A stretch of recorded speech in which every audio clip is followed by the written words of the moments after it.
Bien, buenas tardes. Por favor, ¿me confirman si acceden a la lista de asistencia y se inscriben?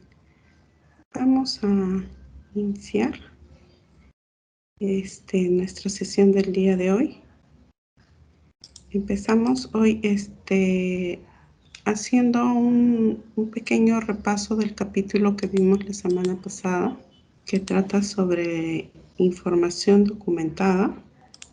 Bien, vamos a dar inicio. La semana pasada nos quedamos en un requisito que es bien extenso, bien complejo.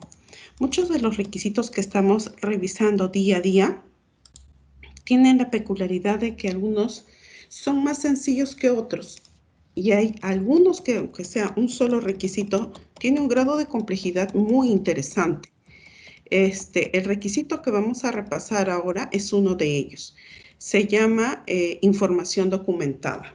La semana pasada les dije que íbamos a tomarnos unos minutos para hacer nuevamente un repaso sobre esta norma, pero requisito, perdón, pero primero les he preparado también de forma que sea más sencilla de comprender algunos ejemplos.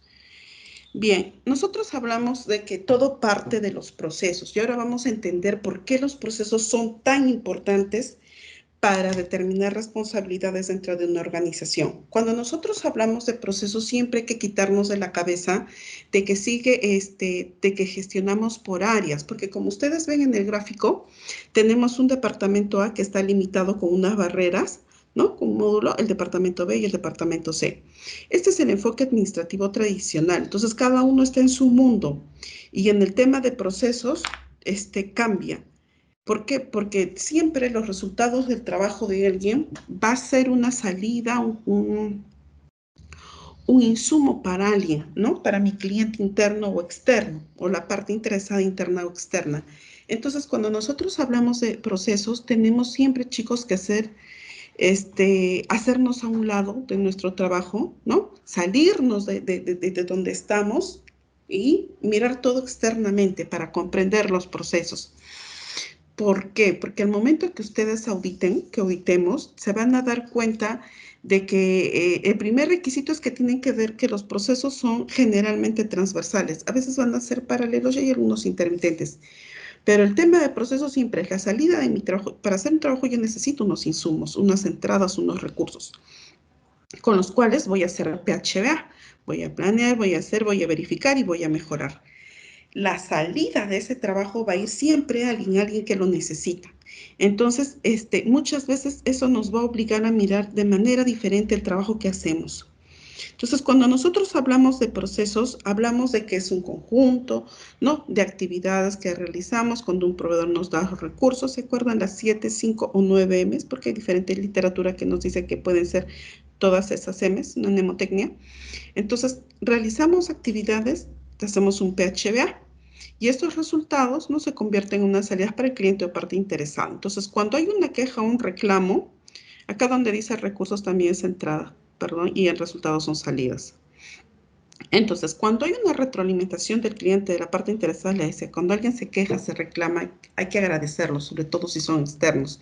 Y esto se ve mucho en las empresas privadas, pero no nos exime también como gestión pública de presentar los mismos problemas. Entonces, cuando un cliente, una parte interesada, se queja o reclama, en el sector privado decimos que se ahorra, la empresa se está ahorrando trabajos de investigación de mercados. ¿Por qué? Porque no necesariamente un cliente que no se queja está satisfecho. Hay clientes que no están satisfechos y no se quejan. Entonces, hay que tener mucho cuidado con eso. Nos dice que cuando nos retroalimentamos, terminamos identificando generalmente a qué nivel puede estar el problema, ¿no? Si son parte de nuestras actividades, nuestros procesos, o puede ser también por un problema de los insumos que hemos recibido y de los proveedores externos. También pueden haber proveedores internos. Entonces, esto nos hace pensar en acciones correctivas, ¿no? Mejora. Aunque la norma ya no trabaja con casi preventivas porque se ha acoplado mucho el tema de gestión de riesgos, todo esto constituye oportunidades de mejora. Ahora vamos a entender por qué los procesos son tan importantes para mirar responsabilidades. Cuando nosotros analizamos el PHBA de un proceso, ¿sí? Y recuerden que los procesos tienen varios niveles, se van disgregando. Si han revisado los Exceles que están ahí en el Drive, no están perfectos, y no están perfectos porque tiene una pequeña intención, hacer que cuestionen, que critiquen. Entonces, cuando nosotros miramos los procesos, vemos que se desglosan en procesos de menor nivel. En gestión pública eso es exigible. Hay procedimientos a nivel de Estado, ¿no? En el sector privado no tanto. Generalmente se conoce como macroprocesos o proceso de actividad. Y no necesariamente a veces se desglosan en todos esos niveles. En gestión pública sí, porque los procesos son más complejos. Entonces, cuando nosotros decimos que un proceso hace PHBA, nos ponemos a pensar, a ver qué tiene que ver los procesos con el tema de responsabilidades y con el tema documental. Cuando nosotros pensamos, cuando nosotros planificamos, planificar es sinónimo de pensar y es antes de. ¿Cuáles son sus evidencias? Planes, proyecciones, programas, cronogramas, ¿sí? Cualquier documento que nos ayude a ver, a predeterminar qué vamos a hacer, ¿sí? Es sinónimo de planificación, en macro o en micro. Y una parte muy importante también son los objetivos. Entonces, ¿por qué? Porque siempre hay unas intenciones, unos propósitos, unos resultados que nosotros queremos lograr. Pero por el otro lado tenemos el hacer. Y el hacer, esto por favor, a casi nunca se olvide. Esto muy pocas veces lo dicen, generalmente a veces hasta cuando uno lleva cursos no lo explican bien. Y acá viene el tema más interesante. Cuando nosotros miramos el hacer, hay que mirar desde dos perspectivas. La anterior versión sí hacía una diferencia entre esto, la actual no. Lo dice, pero todo en un solo bloque. Entonces, hay que mirar primero qué debemos hacer, cuáles son los famosos debes. Y estos debes siempre van a estar expresados en documentos, ¿sí? Que pueden ser físicos o digitales, o sea, ese es el medio de soporte. Ahora, estos documentos generalmente los conocemos como manuales, procedimientos instructivos, guías, etcétera. Normas técnicas, puede ser cualquier documento que nos diga qué vamos a hacer, cae en esta categoría, ¿sí? Entonces, pero ese documento, para que sea, digamos, válido, tiene que tener la contraparte, las evidencias. Y esas evidencias van a estar sustentadas con los registros. Entonces, nunca se olvide, un documento y un registro son diferentes desde el punto de vista de la norma ISO 9001. Y ustedes como auditores lo van a tener que tener bien presente. Y vamos a seguir explicando por qué. Entonces, nosotros tenemos un documento, un TDR. El TDR dice todo lo que se debe de hacer, ¿verdad? Pero ¿cuáles son las evidencias del TDR? A ver, ¿en qué parte están las evidencias del TDR? Donde damos aval que el INEI o Polisistemas ha cumplido con lo que hemos solicitado. En los entregables. En los entregables, sí. Continúa. Sí. Efectivamente. Entonces, ese es un punto muy interesante. Creo que mi volumen está muy bajito. Entonces, ese siempre va a ser un punto muy interesante a tomar como ejemplo. Si yo tengo un procedimiento siempre me va a llamar a unas evidencias, unos registros, que pueden ser físicos y digitales. ¿Cuáles son esas evidencias? Las actas firmadas. Generalmente todo lo que está rubricado es una evidencia. ¿Qué pasa si yo rompo la evidencia? Si yo de buena fe me meto un día al sistema y lo pongo como un ejemplo, como un mal ejemplo, y resulta que ahí me robo un poco de información o desaparezco. ¿Qué estoy haciendo? Estoy poniendo en una situación de riesgo a la OMC y al mismo Minedu, ¿no? Entonces, ese es digamos, el sentir de un registro. Es algo tan sensible que no se puede borrar, porque donde se borre, se pierda, haya una manipulación, nos puede costar hasta el puesto, le puede costar el prestigio a la UMC, le puede costar prestigio hasta el minero. Entonces, esa es la diferencia entre documentos y registros y por favor, acuérdense siempre de estos. En auditorías, ustedes van a tener que diferenciar el documento de un registro. Ahora, todos los registros complementan a los documentos. ¿Qué más? Cuando hablamos de verificar, entonces nosotros decimos, aquí el proceso, o uno, varios o todos, deben tener algunos indicadores, métricas, que estén relacionados a los objetivos, que está en la parte superior. Y estos indicadores pueden estar expresados en fórmulas, como la vez pasada lo vimos, ¿no? Lo hablamos. Y pueden ser indicadores de seguimiento. Generalmente los indicadores de seguimiento los ponemos cuando no tenemos una data estadística, cuando hay mucha fluctuación, cuando no tenemos la certeza de algo, pero queremos hacer seguimiento. Es como como el recibo de los servicios que les comenté, ¿no? Por tomar un ejemplo muy sencillo. Yo todos los 30 tengo que pagar los servicios, porque si no me quedo sin luz, me quedo sin agua, me quedo sin internet. Ahora, si hablo del lado de la mejora, ¿cuál sería el indicador? La disminución en el consumo de estos servicios, ¿verdad? Entonces, ¿qué más nos dice la norma? Entonces, cuando nosotros hablamos del actuar, ya estamos cerrando nuestro PHBA, cuando actuamos nosotros vamos a identificar dos posiciones. Los nombres son feos, pero el contenido es muy bonito. Las no conformidades, que son incumplimientos y desviaciones, pero esto no quiere decir de que sea culpabilidad de alguien, porque generalmente, como les decía la vez pasada, cuando un problema se suscita, no necesariamente es porque nosotros lo hemos creado.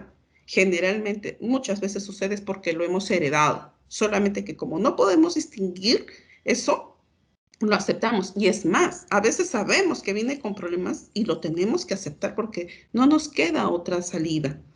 Entonces, en gestión de calidad, de acuerdo a la norma, nos dice que manejamos el concepto de no conformidades, que son diferentes a las correcciones. Esto lo vamos a tocar más adelante. Una no conformidad es el incumplimiento de un requisito, ¿sí? Una corrección es salvar el momento. Voy a tomar un ejemplo muy básico.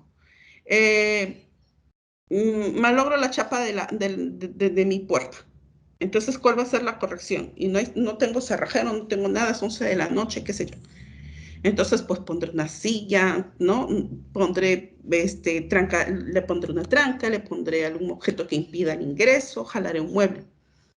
Yo estoy corrigiendo en ese momento. Tengo que salvar la situación.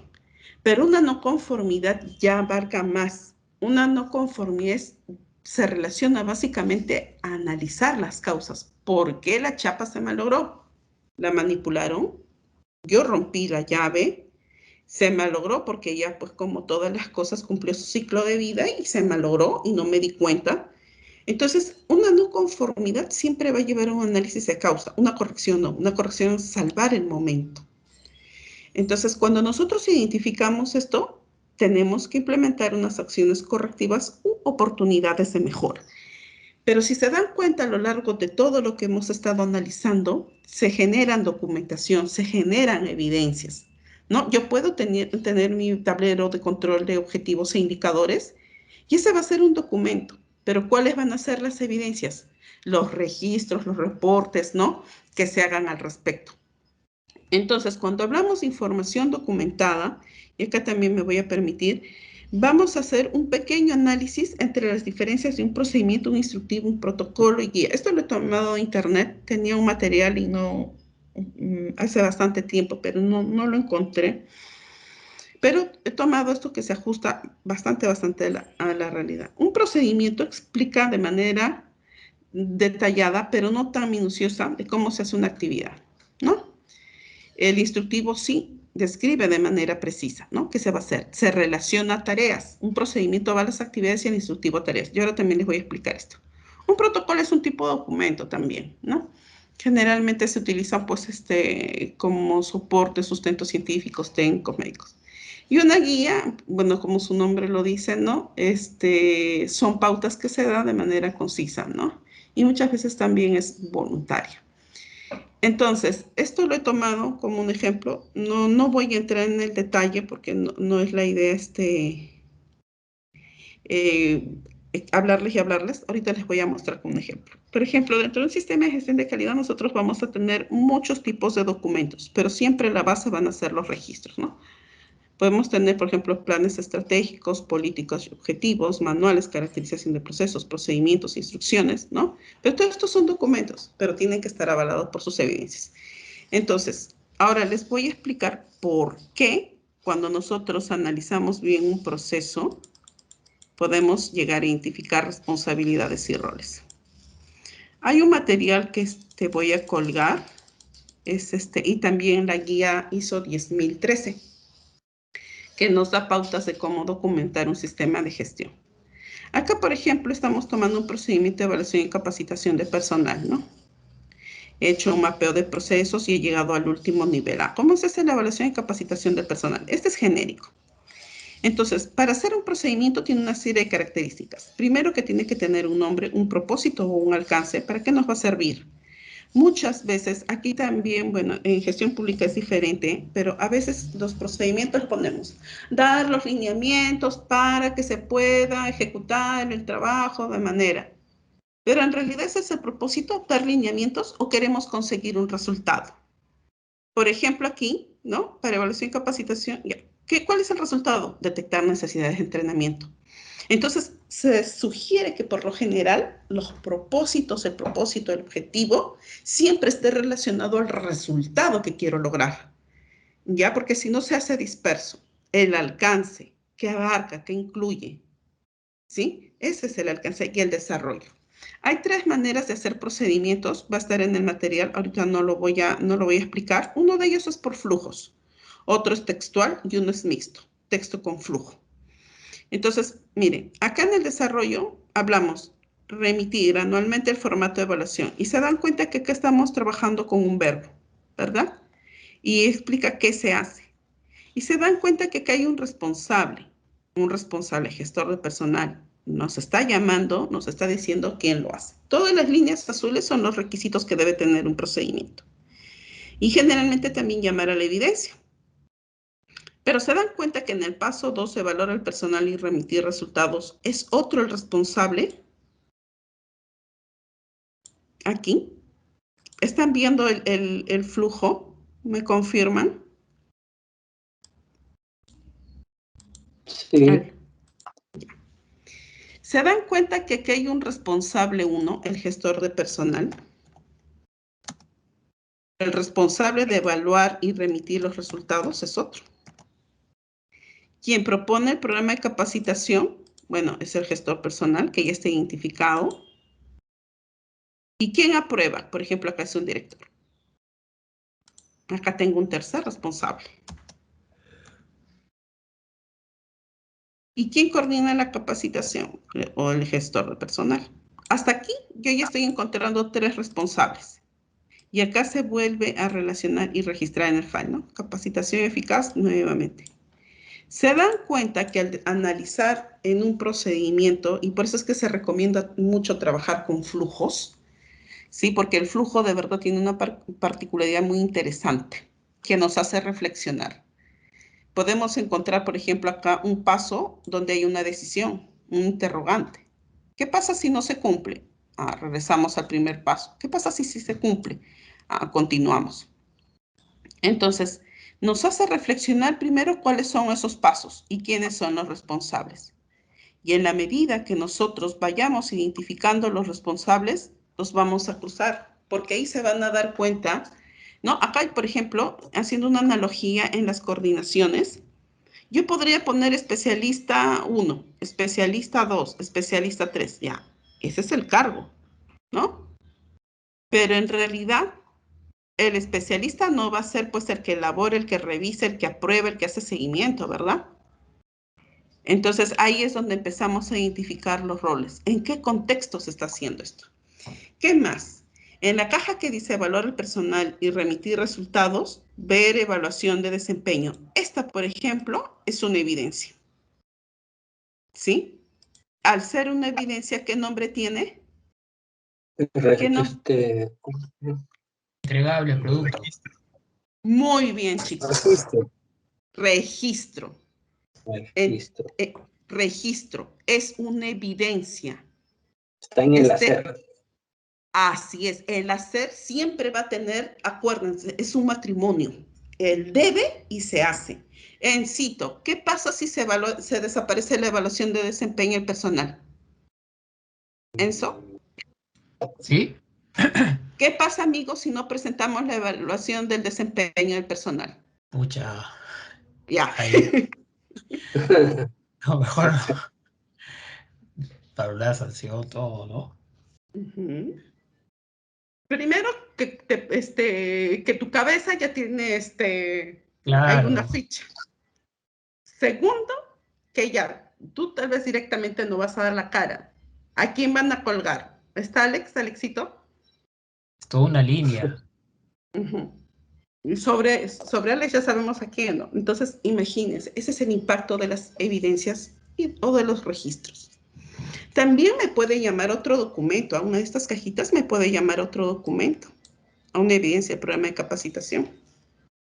Ahora, por eso es que, por ejemplo, una mejora que he identificado y que ahora a la luz de todo esto ustedes van a ayudarnos muchísimo más, nos vamos a ayudar, es de que, chicos, cuando haya algo que ustedes planifiquen y lo cambian, ¿no?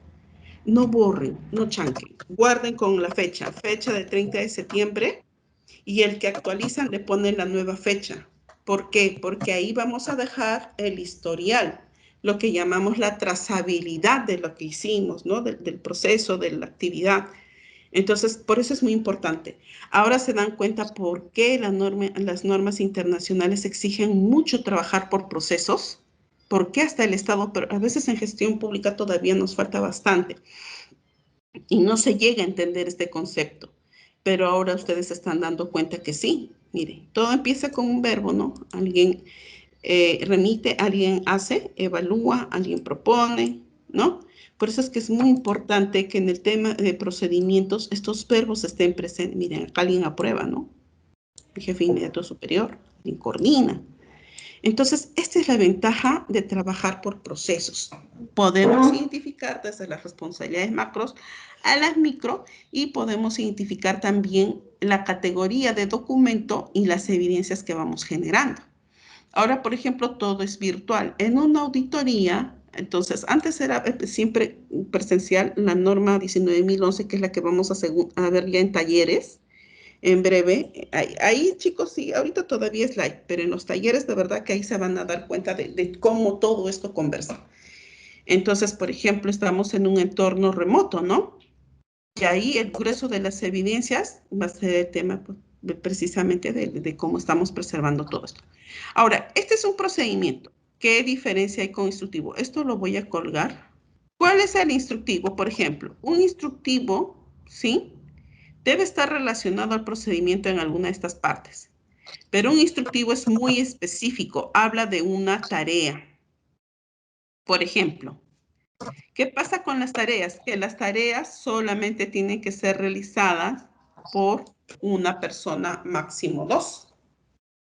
¿Sí? Por ejemplo, cuando se hace la captura de las fichas ópticas, ¿no? ¿Cuántas personas trabajan en la máquina? ¿Una o dos?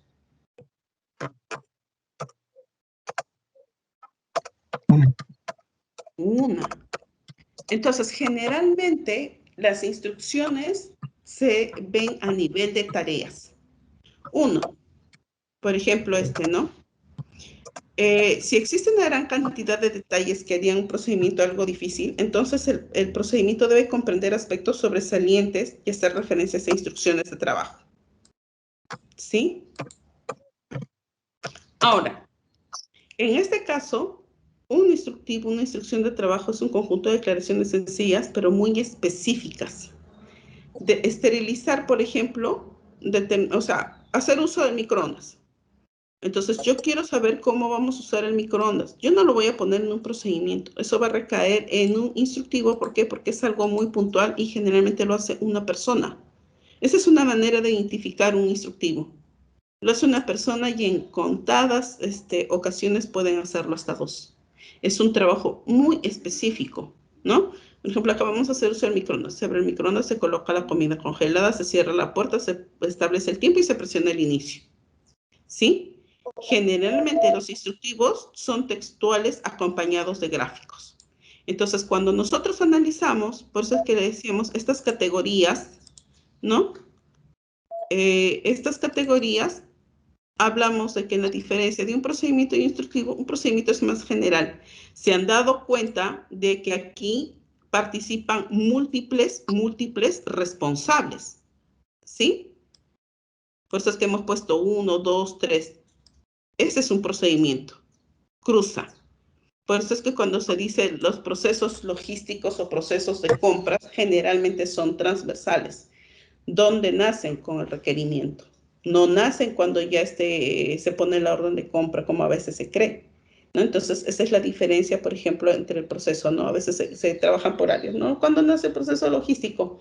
Ah, cuando yo coloco la cotización en el mercado. No, nace desde antes, desde el requerimiento. Entonces, estos son los ejemplos que voy a colocarlos para que por favor lo puedan consultar en el momento que ustedes consideren. ¿Sí? Los van a ir repasando, pero por favor, la sugerencia de este punto, y que sí he enfatizado mucho, es por esto. Por favor, por esta parte, por el hacer. Recuerden que como auditores van a tener que discernir entre lo que es un documento y un registro. ¿Sí?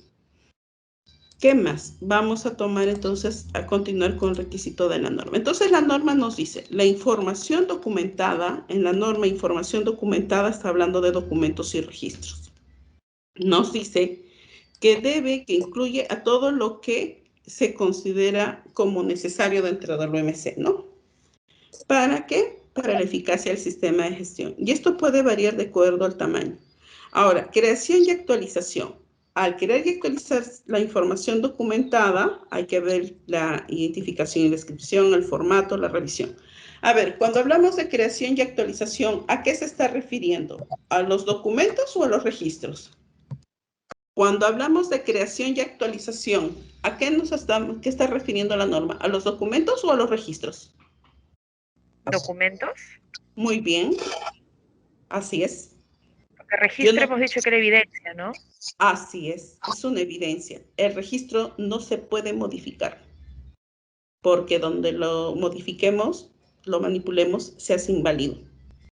Por ejemplo, en el sector farmacéutico, ahí cuando algo sucede, no se puede agarrar ni tachar ni rehacer, simplemente se marca el error y se vuelve a hacer una nota. Esa es la diferencia. ¿Qué más nos dice? Nos dice que hay que controlarlo. Primero, para que esté disponible. Imagínense que ustedes necesitan algo para trabajar en una SAE y no está disponible, ¿no? O tal vez los insumos que tenemos no sean idóneos y por lo tanto lo que estamos haciendo tampoco sea idóneo, ¿no? ¿Qué más nos dice? Que hay que controlarlo contra pérdida de la confidencialidad, el uso inadecuado o pérdida de la integridad. ¿Qué más nos dice la norma? Para el control de la información documentada, ¿sí? Hay que velar por la distribución, el acceso, la recuperación y el uso. ¿Qué quiere decir esto? Cuando nosotros tenemos documentos, ¿sí? Estos tienen que ser distribuidos. O sea, es como el mapa de procesos del Minedu, ¿no? O sea, todos tienen que tener accesos. Pero ¿qué pasa si en algún momento, no sé, pues lo necesitamos y no está disponible en la página web? ¿No? Entonces, dentro de la institución se tiene que ver cómo se recupera, ¿no? Y cómo se está usando esa información. También nos habla del almacenamiento y preservación. Y acá sí establece que es por igual para los documentos y para los registros. Perdón, sobre todo para los registros, almacenamiento y preservación. Yo les cuento algunas anécdotas y no sé si también ustedes lo han sentido. Hace unos años estábamos haciendo una auditoría a un almacén de documental y les contaba que tenía controles de temperatura, de humedad, tenía un termómetro. Entonces, pero sucede de que también tenían otro ambiente, ¿ya? Pero ese ambiente no tenía ningún control. Y resulta que haciendo auditoría salió un roedor. Ya se imaginarán el grito que pegó la que habla. Están ustedes haciendo auditoría y de pronto sale un ratón. ¿Qué quiere decir? Que esas evidencias, esos registros, o tal vez algunos documentos que tengan, ¿está siendo adecuadamente almacenado y preservado? Por eso es de que generalmente en los almacenes sucede, en un hotel uno de los mejores hoteles, bueno, el único también que estuve apoyando en una auditoría, en una implementación, pero otro sistema hace años, todo era así, A1. Pero tenían un pequeño problema. El personal de contabilidad trabajaba en una oficina y esas personas todo el tiempo tenían problemas respiratorios. ¿Sí? Muy bonitos los espacios, alfombrado y todo. ¿Por qué creen que la gente estaba con estos problemas respiratorios? Humedad. ¿Qué más? Suciedad. El aire acondicionado de repente era muy fuerte. Es cierto. Pero sobre todo era porque habían ácaros. Claro, estaba sucio, polvo, ¿no? Sí, claro, las alfombras. Así es. Donde hay papeles, siempre va a haber humedad. Perdón, se van a reblandecer con la humedad y el polvo. Y ese es el ambiente excelente para que fomenten los ácaros. Y eso también me pasó en una oficina muy linda, una empresa A1 también. Y afuera una palomita había hecho su nido. Y qué linda la palomita, ¿no? En la cornisa. Entonces uno veía por la ventana, la palomita está ahí. Y eso pasó hace varios años, hace como 13, porque justo estaba gestando a mi hijo mayor. Y de pronto un día me dicen, no vengas por una semana. Entonces yo retorno. Y me dice, ¿cómo te sientes? ¿Bien? Sí, le digo, yo estoy muy bien. Ellos bien queridos, bien amables, preocupados con... Dice, ¿no te has dado cuenta de nada? No. El día me dijo que nos reunimos contigo, como la pantalla se pone negra, empezaron a ver miles de puntitos moviéndose por la pantalla. Entonces fueron a ver las otras computadoras, se preguntaron entre ellos y se dieron cuenta que eran así como el polvito, pero con pies. Llamaron a una empresa especializada en servicios de mantenimiento, limpieza, servicios generales, y también tenían unas alfombras preciosas en un sitio precioso, en la mejor zona de Lima. ¿Y qué era? Que gracias a esas palomitas habían entrado nuevamente los ácaros y se habían multiplicado por las alfombras. Y los chicos también estaban con problemas dérmicos. ¿Y qué era? Cuando llegaron, fumigaron, 3 días completamente cerrado, nadie podía ingresar, sacaron alfombra, movieron todo. Entonces, pongo estos ejemplos un poco para analizar la importancia de conservar determinada información documentada, ¿no? Entonces acá dice incluida la preservación de la legibilidad, por ejemplo, ¿no? Si es un escrito y a veces pues el polvo, la humedad, hacen de que pues documentos que tienen 20 años de antigüedad ya no sean tan legibles. Ahora, esto no aplica solamente a la parte física, también aplica a la parte digital, ¿no? Como yo digo, a veces tenemos muchos documentos y resulta que al momento de guardarlos en la red, los ponemos en una carpeta. Y como que no hemos estandarizado ese orden de carpetas y decimos, y alguien en pasados 6 años nos dice, ¿saben qué? Necesitamos, eso lo tenemos acá. Y échense a buscar, no, pero eso yo lo tenía acá, tú lo tienes, no lo tienes, no, pero esa no fue la versión, esta fue la última. Entonces la norma nos dice que hay que prestarle atención a estos puntos. También el control de cambios, ¿no? El control de versión, revisión, edición, como quieran llamarlos. Ahora, también la conservación, ¿no? ¿Dónde los vamos a poner? La disposición. Básicamente, siempre va a estar disponible solamente para el equipo que esté autorizado a tenerlo, va a ser una disposición pública. Y también nos dice que si hay información documentada de origen externo, es decir, documentos y evidencias que la organización determine como necesarias, se debe identificar según sea apropiado y controlar. Acá les digo algo, en las especificaciones técnicas, por ejemplo, que pasa la OTE, PISA, ellos dan unos parámetros de cómo debemos tratar estos puntos de la identificación. Nos dicen, cada vez que se use un material tiene que ir con ¿no? Está ahí subrayado en negrito. Entonces, debe ir con este tenor. Por eso es que todo esto es importante. Y de una u otra manera, todo lo que nosotros hacemos para hacerlo más interesante, nosotros gestionamos proyectos, porque cada evaluación en realidad es un proyecto, ¿no? Entonces, es interesante porque en verdad nosotros podemos agarrar y determinar, establecer acuerdos de cómo vamos a identificar, cómo vamos a controlar, Pero en el caso de que las entidades, los organismos internacionales tengan sus propios requisitos, vamos a tener que mirar eso también, ¿no? Y generalmente la idea es tener pues todos los documentos de un proyecto, ¿no? Almacenados, estandarizados y preservarlos de una manera de que si en algún momento, mañana más tarde, nos pidiesen, por ejemplo, lo que hablamos, ¿no? ¿Cómo han sido los controles de cambios? ¿Por qué pasamos una versión a otra en el TDR? ¿Por qué pasamos una versión a otra? Por ejemplo, en un cuadernillo. ¿Por qué se nos hicieron cambiar? Porque muchos de esos cambios, como les repito, no es necesariamente por decisión nuestra, es porque nos hacen cambiar. Entonces, esto es lo que nos dice la norma respecto a este requisito. También nos dice que el acceso puede implicar una decisión en relación al permiso, ¿no? Y eso también es algo que nos sucede a nosotros. Hay información que es confidencial, ¿no? Todos los instrumentos de evaluación, por ejemplo, son confidenciales, o sea, solamente lo maneja el equipo y nadie más. Y también se relaciona a los permisos que se puedan tener y a las autoridades, sea para consultar o modificar. Sí, entonces eso es lo que quería compartirles. Este requisito es bien interesante y es uno de los más extensos en implementar. ¿Qué más? Vamos ahora a pasar al capítulo 8. Ya hemos trabajado capítulo 4, 5, 6, 7, 8.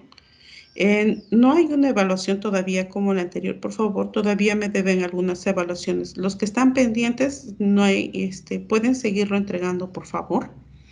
Pero estos capítulos, los que nos faltan, 5, 6, 7, 8, hasta el 10, va a ser una sola evaluación. ¿Por qué? Porque vamos a trabajar con análisis de todos los requisitos y cómo entre ellos se cruzan con un caso. Entonces, por favor, los del capítulo 4, los que estén pendientes, igual me lo pasan por WhatsApp o correo. No hay ningún problema. Lo interesante es que los analicen. Bien, vamos a entrar a operación. Ahora sí, vamos a ir a los procesos misionales. Nos dice que en OMC se tiene que planificar y hacer el control operacional. Nosotros tenemos dos niveles de planificación en la OMC. Hay uno que es a nivel jefatural y esa planificación nos toca a todos como coordinadores, ¿no? O sea, dentro de las coordinaciones, donde dice, va a iniciar una evaluación en esta fecha y en esta termina. Entonces, todos nos alineamos. Pero hay una planificación también operacional, donde ya cada uno, de acuerdo a los plazos establecidos y otros requisitos, ¿no? Determinamos cómo vamos a desarrollar nuestro trabajo. Entonces nos dice que hay que planificar y controlar, ¿no? Que en la OMS hay que planificar, implementar y controlar los procesos a fin de cumplir los requisitos para la provisión de productos y servicios. En pocas palabras, para la entrega, para contar con las evaluaciones, ¿no? Los cuadernillos, o sea, los cuestionarios y bueno, y servicios también asociados. Y para implementar las acciones determinadas en el capítulo 6. ¿Y cuáles son esas? Los riesgos. En pocas palabras nos dicen que en la planificación, una vez que hemos determinado la planificación y el control, hay que mirar también los riesgos, ¿no? Cuáles son los objetivos que perseguimos como proceso y los cambios que se van a dar. Nos dice que primero hay que determinar los requisitos para las evaluaciones, ¿sí? Y los servicios asociados. Entonces, cada evaluación tiene sus propios requisitos. Las evaluaciones nacionales e internacionales difieren en requisitos. Si bien vamos a tener unos temas de plazos que son comunes a todos, ¿no? Nos dan los plazos, acordamos los plazos. Ya en los requisitos, en las características de las evaluaciones es donde se difiere. Igual es una SAE, ¿no? Entonces tiene sus propios requisitos. ¿Qué más nos dice? Hay que establecer criterios para saber cuáles son los procesos de estas evaluaciones. ¿Sí? Y en qué contexto se van a aceptar estas evaluaciones y servicios relacionados. Los procesos nacionales, internacionales y las CESAI, si se han dado cuenta en los cuadritos, en los Exceles, tienen la misma columna vertebral. En el primer nivel, en el segundo. Donde empiezan a diferenciarse ya en el tercer y cuarta columna.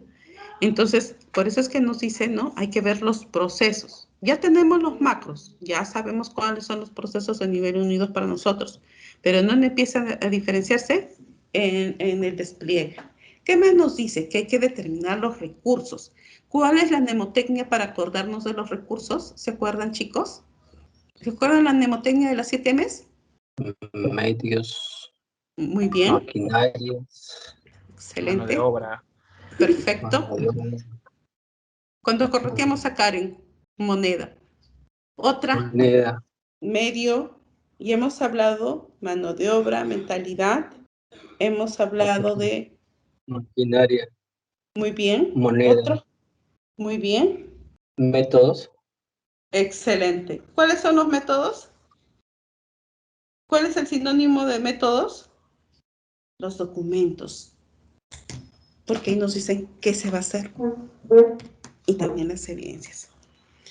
Traten siempre de acordarse de las 7 M. Yo siempre me olvido una M. Siempre me pasa. Me acuerdo, digo, ¿no? Mano de obra, métodos, moneda, maquinarias, mentalidad.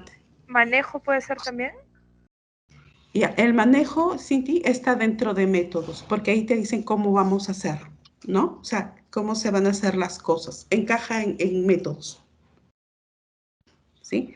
Entonces, siempre que nos hablen de recursos, traten de acordarse de las 7 M's. Hay literatura que dice que son 5, otras que dicen que son 9. Particularmente siempre me he quedado con el ingeniero Galucía de las 7 M's. ¿Qué más nos dice la implementación del control de los procesos de acuerdo con los criterios? Entonces, este es un requisito de la norma muy interesante. ¿Qué más nos dice, no? La determinación, ¿sí? El mantenimiento y la conservación de la información documentada. O sea, de lo que acabamos de hablar en el punto anterior, ¿no? ¿Cuál va a ser el alcance? ¿Cómo vamos a manejar la información documentada, la creada y la que vamos a preservar? Entonces nos dice que en esto la extensión es necesaria para tener confianza en que los procesos se han llevado a cabo según lo planificado, o sea, según nuestro cronograma, y para demostrar la conformidad de los productos, ¿no? Ahora, nosotros tenemos 2 grandes productos. Uno de ellos son las evaluaciones, ¿verdad? Porque ese es el medio con el que nosotros vamos a recabar información. Pero a la ciudadanía, ¿qué le interesa? los resultados, ¿no? Las evidencias. Exactamente, los resultados, las evidencias de los logros de aprendizaje.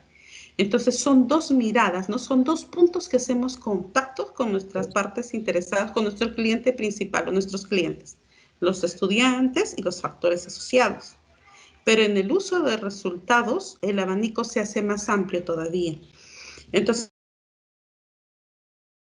conformidad, tenemos que considerar todo esto, ¿no?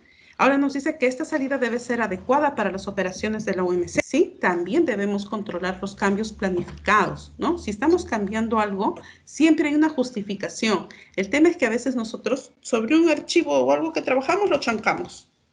Entonces, cuando en algún momento que quisiéramos saber la historia, nos es un poco difícil.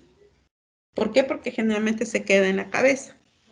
Pero cuando la gente es nueva, ¿no? Dice, ¿y verdad? ¿Qué pasó? ¿Por qué pasó? Y lo otro es que también dejamos un campo como que para que la gente haga hipótesis, ¿no? Y a veces cuando no conocen nuestros procesos, esas hipótesis que se formulan en las cabezas, pues no son del todo favorables para nosotros, ¿no?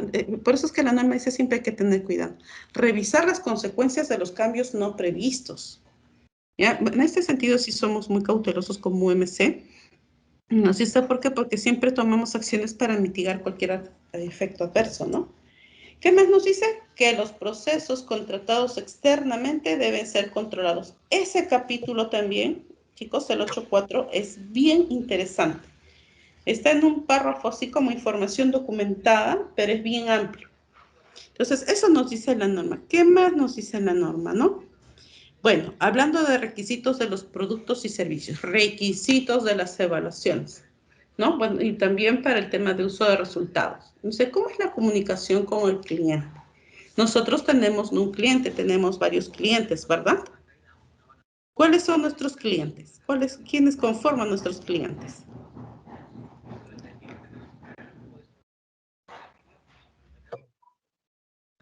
Todos los que son usuarios de la información, ¿no? Muy bien. Pero en una evaluación, sí, todos los que somos usuarios, es cierto, para el uso de resultados. Pero en este caso, generalmente nosotros trabajamos con estudiantes. Pero ¿quién es el representante del estudiante? Por ser menor de edad. El papá, ¿no? los Así es. padres. Ajá. Entonces, y también tenemos los directores, a los factores asociados y otros, ¿no? Entonces nos dice que la OMS debe proporcionar la información relativa a las evaluaciones, ¿no? Y bueno, también los servicios relacionados a las evaluaciones y al tema de uso de resultados. Nos dice que hay que tratar las consultas, ¿sí? Si aplican contratos o los pedidos también, ¿no? Que nos hagan, incluyendo los cambios. También nos dice que hay que tener la retroalimentación de los clientes, en este caso factores asociados, estudiantes o alguna otra parte interesada, ¿no? Que tenga mucha influencia relativa a las evaluaciones o uso de resultados, incluyendo las quejas pues, de los padres de familia, por así, ¿no? De los factores asociados, docentes, directores y hasta de los estudiantes. ¿Qué más nos dice? Que si en caso nosotros, o sea, tenemos que tener también comunicación en caso que vayamos a manipular o controlar lo que es la propiedad del cliente. A ver, propiedad del cliente. ¿Nosotros trabajamos ese requisito? ¿Manejamos propiedad del cliente? En PISA creo que manejamos información bueno, de la OSD, ¿no? Perfecto. Y ya, ese es un cliente. El organismo internacional, ajá, la OCDE. Muy bien, Toñito. ¿Qué otro tipo de información manejamos que sea propiedad de uno de nuestros clientes? De los chicos, nosotros manejamos información sobre sus logros de aprendizaje, sobre su nivel socioeconómico, sobre algunas variables contextuales asociadas a su aprendizaje. Toda esa información manejamos, ¿no? Esa es propiedad del cliente, de los estudiantes, sus datos personales. ¿Sí? Es, por ejemplo, cuando nosotros también depositamos, tenemos una cuenta en el banco, el banco maneja propiedad de nosotros, de nuestros clientes, no solo por el dinero que tiene, ¿sí? Que administra por nosotros, sino también por la información personal. Ustedes se han dado cuenta de que ahora pues que se maneja con descaro la propiedad, nuestra propiedad, digamos nuestros datos personales, ¿no? Por ahí sale, si usted acepta la publicidad y no todo el día están llamando de los bancos por tarjetas, por préstamos, por lo que fuese, ¿sí? Por ejemplo, hay una propiedad del cliente que es, o sea, que es maltratada, ¿no? En el caso de los bancos, que a veces abusan. Esa es propiedad del cliente. A veces se cree que solamente es físico, pero no. Y también nos dice que hay que establecer los requisitos específicos para las acciones de contingencia, ¿no? O sea, si pasa algo que no está previsto, ¿cómo hacemos, no? Cuando sea pertinente. ¿Qué más nos dice? Nereida, disculpa, ¿puedes volver al anterior? Porque... Sí, aquí. No, la siguiente. Ya. Esta que estábamos conversando, o sea, porque me llama la atención esto de obtener la retroalimentación de los clientes, ¿no? O sea, si nosotros recibimos algún tipo de retroalimentación, sí podría ser de los estudiantes cuando se les aplica la prueba o los cuestionarios de factores asociados, pero diríamos, la retroalimentación más decisiva creo que la recibimos de parte de los maestros, los directores, los tomadores de decisiones que nos dicen si los indicadores o la información que nosotros les proporcionamos les es útil o no le es útil, o si concuerda con sus intereses, si qué sé yo, les sirve para medir los programas que estuvieran haciendo, para diseñar política educativa, diseñar estrategias de intervención, no sé, por ahí. Sí. Entonces, los clientes, entonces, no, ¿quiénes son? No son solo los estudiantes, ¿no? No. Los clientes aquí en gestión pública yo ni siempre hay que verlos como partes interesadas, porque no tiene razón de contar un sistema de gestión pensando solamente en el ministro, que es nuestro cliente principal, uno de nuestros clientes principales. No. Allí hace años hubo todo un problema porque la norma, recuerden que no es que la norma viene rajatabla e impera sobre la organización. No, la norma se tiene que adaptar a la organización. Por lo tanto, este tema de clientes, desde el punto de vista de la norma, se puede ver desde el punto de vista de partes interesadas, ¿no? Es como dices tú, tal vez los estudiantes directamente sí nos pueden hacer algún tipo de retroalimentación durante la evaluación, pero en el caso de uso de resultados, la retroalimentación va a ser de otro nivel o por otros actores. Y aquí me hace reflexionar respecto a lo que has comentado también, de que qué mecanismos tenemos nosotros sobre la retroalimentación de estas partes interesadas y cómo se documentan, ¿no? Porque a veces hay retroalimentación que es informal, pero la idea es que sea en lo posible formal, ¿no? En los talleres de incidencias tengo entendido de que se rescata información, ¿no? Con los docentes, los directores, se les hace pregunta y como un cuestionario. Ese es un requisito, satisfacción, por ejemplo, pero es un mecanismo de retroalimentación. Sería interesante ir pensando, como dices tú, ¿no? ¿Qué opinan las otras partes interesadas? Dependiendo si es una evaluación o es el uso de resultados, ¿de qué manera nos podríamos retroalimentar de una manera formal? ¿No? Porque ese cruce de información, estoy segura, y bueno, creo que opinamos igual, debe ser muy interesante, puesto que el trabajo que se hace en la UNC no es poco, ¿no? Es bastante. Entonces, sí, en verdad sí está muy interesante lo que acabas de compartir, Johnny. Aquí también hay un punto, este lo voy a tocar de manera así rápida como para un repaso en el siguiente. Acá hay dos miradas, los requisitos para los productos y servicios, requisitos para las evaluaciones y requisitos para la información de uso de resultados, la difusión y uso de resultados y servicios conexos, por decirlo así. Entonces dice, ¿cuáles son los requisitos para las evaluaciones para el uso de resultados, por ejemplo, ¿no? Y de los servicios que están relacionados. Entonces nos dice que en la OMC debemos asegurarnos primero de cumplir los requisitos de nuestros clientes, de nuestras partes interesadas. Primero mirando los requisitos legales reglamentarios. E internamente tenemos pues a Mabel que nos apoya, ¿no? Siempre está mirando Enzo, también están ahí con la parte legal al día, ¿no? Pasó esto y también hay una retroalimentación desde la alta dirección, ¿no? Entonces nos dice que hay que mirar, sí, y eso se hace. Cada vez que hay una evaluación siempre miramos los requisitos legales, ¿no? Por eso es que también hace un tiempo se hablaba del tema de los derechos de autor y todo eso. También nos dice que hay que mirar los requisitos determinados por la misma OMC, por el mismo Minedu. Y lo otro también es cumplir con las declaraciones relativas a productos y servicios. Creo que me falta uno. No. Ya. Entonces, cuando nosotros hablamos de requisitos, miramos varios requisitos. Primero, de las partes interesadas, estudiantes, factores asociados, de la alta dirección, del Minedu, de las otras oficinas. Miramos aquellos requisitos técnicos también que están involucrados en el marco legal y también tenemos los requisitos de los organismos internacionales como PISA, ¿no? PISA es muy exigente con nosotros. Entonces, claro, como se tratan de manejar estándares para todos los países, esos estándares tienen mucha exigencia y obviamente que para ese nivel de exigencia nosotros también tenemos determinados requisitos que debemos cumplir. Entonces, esto es lo que nos dice, hay que determinar cuáles son los requisitos, por ejemplo, para una evaluación nacional, los requisitos para una evaluación internacional y los requisitos para una ESAI. En la internacional tenemos unos convenios, unas cartas acuerdo, ¿no? En las nacionales no, pero en todas, salvo en las ESAI, tenemos, por ejemplo, que contar con una resolución ministerial cuando vamos a trabajar las evaluaciones definitivas. En los pilotos no lo necesitamos, pero sí en las definitivas, que es lo que finalmente la gente ve, ¿no? Nadie sabe que nosotros, o sea, para hacer una definitiva somos pilotos.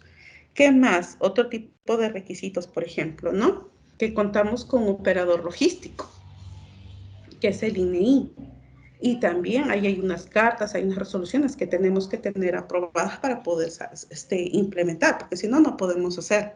Entonces, esos son los requisitos que miramos. Y desde el punto de vista de la norma, y como les digo, somos una organización de proyectos, los requisitos van a variar de acuerdo al tipo de evaluación. No todos se rigen por los mismos requisitos. Y nos dice también que hay que revisar los requisitos.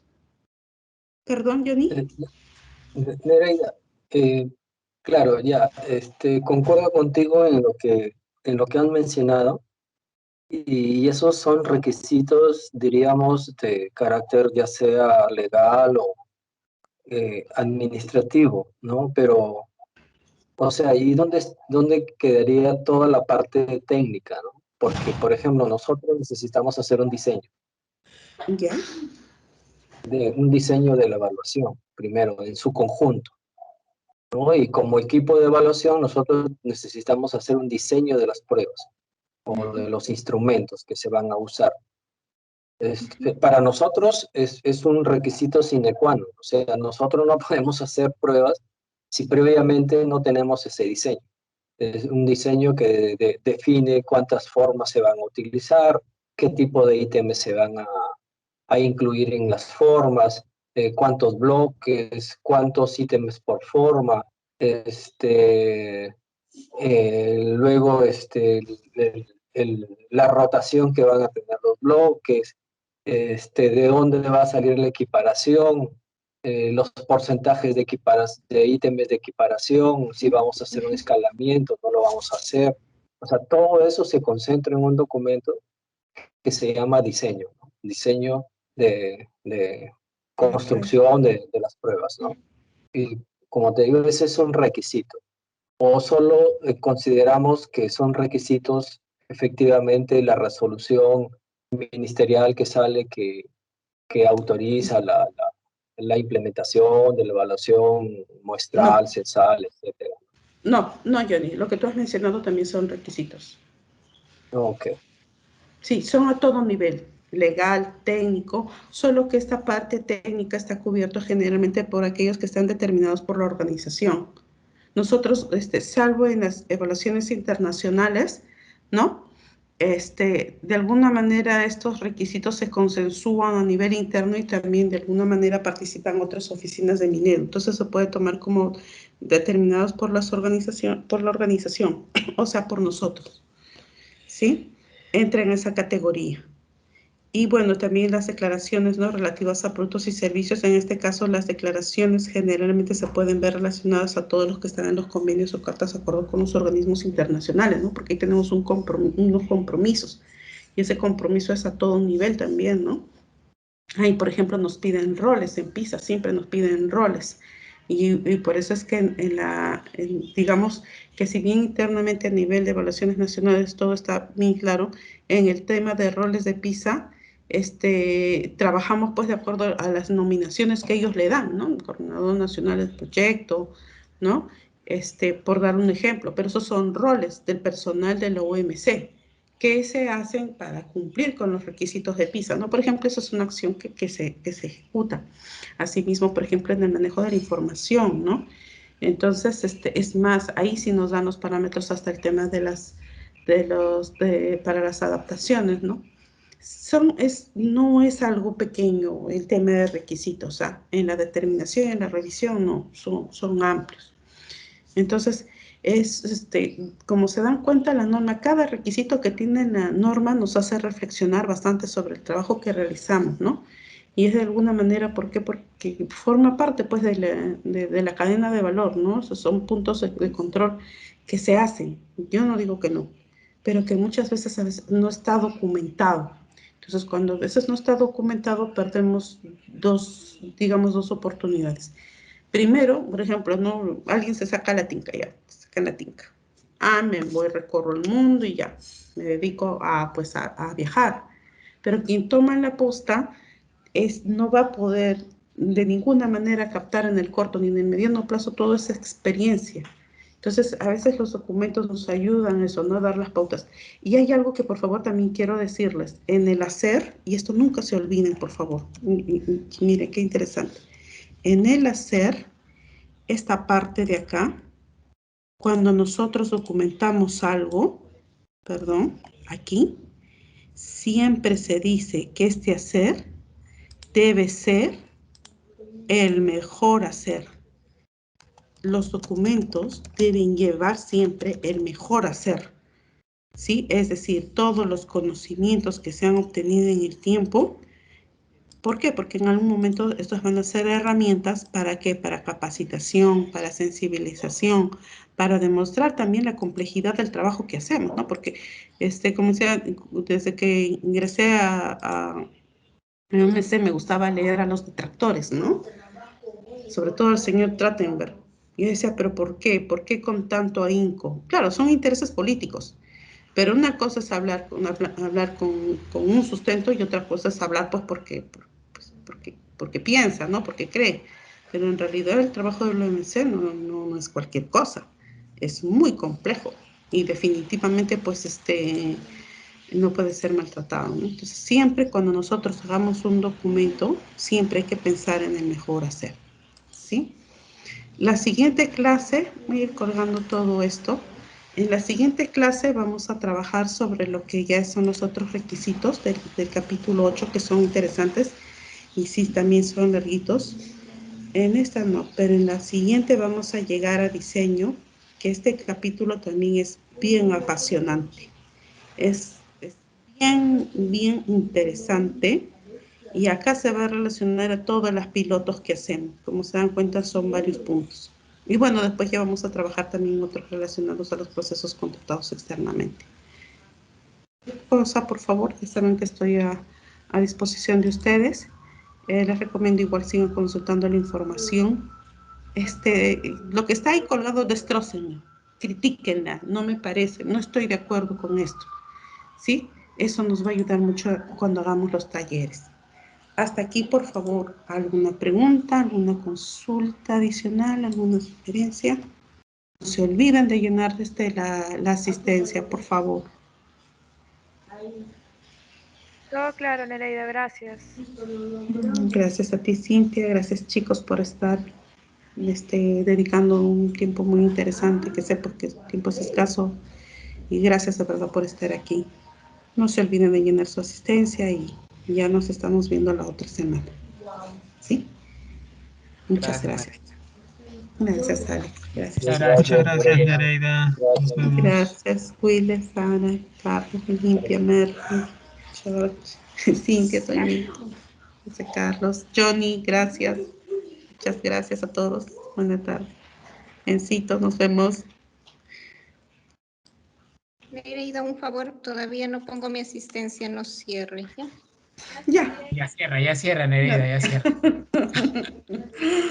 Eso como eres. Humano. Pero igual. Eso, o sea, es así. Pero igual, si faltan asistencias, voy a volver a compartirles las listas y lo ponen normal, no hay problema. Alex nos está apoyando un montón con el tema de grabaciones. De verdad, les 1.000.000 de gracias. Ya saben, denle like, suscríbanse a Sí. tener otro canal pronto. Sí. Dejen que monetice, por favor. Sí, Denle like, qué buena. sí. Ahí se puede repasar. Ujú. Y la campanita para suscripciones. Sí. Ya he visto ahí que ahí han estado ingresando, poquito a poco. Ah, Interesante es que nuestro curso todo está relacionado a lo que hacemos y con la mirada de gestión pública. Gracias, Nereida. Muchas gracias. Gracias a ti, Alex. Un abrazo. Gracias. Gracias, Olimpia. Muy buenas tardes. Gracias. Nos vemos. ¿Ya te inscribiste, Merly? Estoy en eso, solo que había entrado Ya. por el celular